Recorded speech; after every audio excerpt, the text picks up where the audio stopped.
নমস্কার, আমি গৈরিকা। কলকাতা ক্যানভাসে আপনাদের সকলকে স্বাগত জানাই।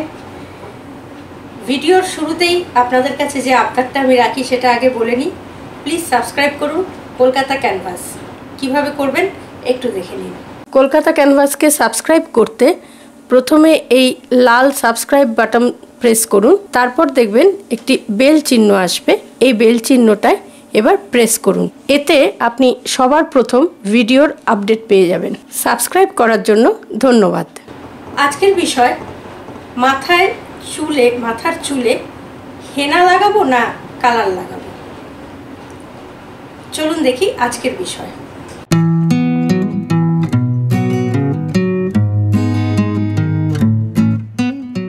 কালার আমাদের খুব চটজলদি একটা সমস্যা সমাধান করে। ধরুন আজকে বিয়ে বাড়ি আছে, সাথে সাথে একটু কালার লাগালাম, হয়ে গেল। কিন্তু এটা খুব অনেক রকম সমস্যাও থাকে, সাইড এফেক্ট থাকে। অনেকের অ্যালার্জি হয়, কালার করতে পারেন না। সেই জন্য আমি বলবো যে বাড়িতে যদি হেনা করেন সেটা কিন্তু আপনার চুলের পক্ষে ভীষণ ভালো। চুলের পুষ্টিও যোগায়, চুলকে ভালো রাখে, এবং আপনার যে সাদা চুলটা না, সেটা আস্তে আস্তে কিন্তু একটা লালচে এমনি হয়ে যায়, সাদা আর থাকে না। করতে করতে এই জিনিসটা হয়। আমি এটা নিজে করে দেখেছি, সেই জন্য আপনাদের কাছে শেয়ার করছি। এবার হেনাটা যে লাগাবেন সেটা কিভাবে লাগাবেন হয়তো জানেন, তবু আমি যেভাবে লাগাই সেটা, যেহেতু আপনারা আমার বন্ধু, তাই একটু শেয়ার করছি কিভাবে লাগাবেন। প্রথমে হেনার গুঁড়ো নেবেন, একটা লোহার কড়াইতে নেবেন। সেটাকে একটু লিকার চায়ে আর কি মিক্সড করবেন। আর কিছুই করবেন না, রাত্রিবেলা এটা করে রেখে দেবেন। পরের দিন যখন মাথায় দেবেন তার আগে একটু টক দই দেবেন, তার মধ্যে একটু পাতিলেবুর রস দেবেন। একটা পাতিলেবুর রস দিলেন, 1 চামচ বা 2 চামচ টক দই দিলেন, আর ডিমের সাদা অংশটা দেবেন। একদমই কুসুমটা দেবেন না, সাদা অংশটা ছেঁকে দেবেন। দিয়ে ওটা ভালো করে মিক্সড করে আপনি চুলে লাগাবেন। অবশ্যই যেটা বলতে ভুলে গেলাম সেটা হচ্ছে, তার আগের দিন কিন্তু আপনি শ্যাম্পু করবেন। তেল মাথায় কিন্তু ওটা দেবেন না। শ্যাম্পু করা মাথায় ওইভাবে লাগালেন। লাগিয়ে যতক্ষণ না আপনার শুকিয়ে গুঁড়ো গুঁড়ো হয়ে যাচ্ছে ততক্ষণ পর্যন্ত আপনি কিন্তু ওয়েট করবেন।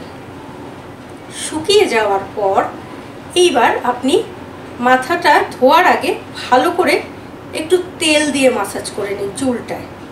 তাতে হবে কি, আপনার চুলটা ধোয়ার পরে কিন্তু ওই যে একটা রুক্ষ ভাব হয়, হেনা ইউজ করলে অনেক সময় একটা মোটা মোটা হয়ে যায়, চুলটা রুক্ষ হয়ে যায়, সেই ব্যাপারটা কিন্তু অনেকটা কেটে যাবে আপনার ওই তেলটায়। তেলটা আপনি ওই হেনা যখন গুলছেন তখন সেখানেও দিয়ে দিতে পারেন, কিন্তু আমি তাই করি। শুকিয়ে যাওয়ার পরে তেলটা ভালো করে চুলে মাসাজ করে নিয়ে তারপর চুলটাকে ধুয়ে সেদিন কিন্তু আপনি শ্যাম্পু করবেন না। সেদিন আপনি কন্ডিশনার দিয়ে চুলটা ভালো করে ধুয়ে নিয়ে রেখে দিন। পরের দিন ভালো করে শ্যাম্পু করে আবার কন্ডিশনার দিন।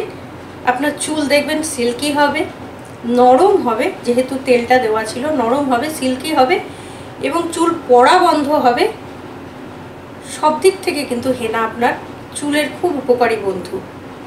একটু যদি করেন আমার কথা শুনে, আশা করি আপনারা ভালো ফল পাবেন।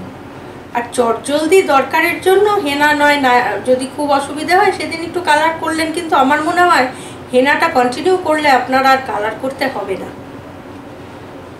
আজকে এইটুকুই। আবার আসবো নতুন কোনো সমস্যা নিয়ে বা ভিডিও নিয়ে। আপনারা এই টিপসটা অ্যাপ্লাই করে জানাবেন কেমন লাগে। যদি ভালো লাগে লাইক করুন, শেয়ার করুন, আর কমেন্ট বক্সে গিয়ে অবশ্যই আপনাদের যদি এই ধরনের নানা রকম সমস্যা থাকে তাহলে সেটা জানান। আর যারা এখনও সাবস্ক্রাইব করেননি তাদের কাছে আমি অনুরোধ করছি, প্লিজ সাবস্ক্রাইব করুন কলকাতা ক্যানভাস। কারণ বাংলায় নানা রকম সমস্যার টিপস আপনাকে একমাত্র দিতে পারে কলকাতা ক্যানভাস। তাই প্লিজ সাবস্ক্রাইব করুন কলকাতা ক্যানভাস। ভালো থাকুন, সুস্থ থাকুন। নমস্কার।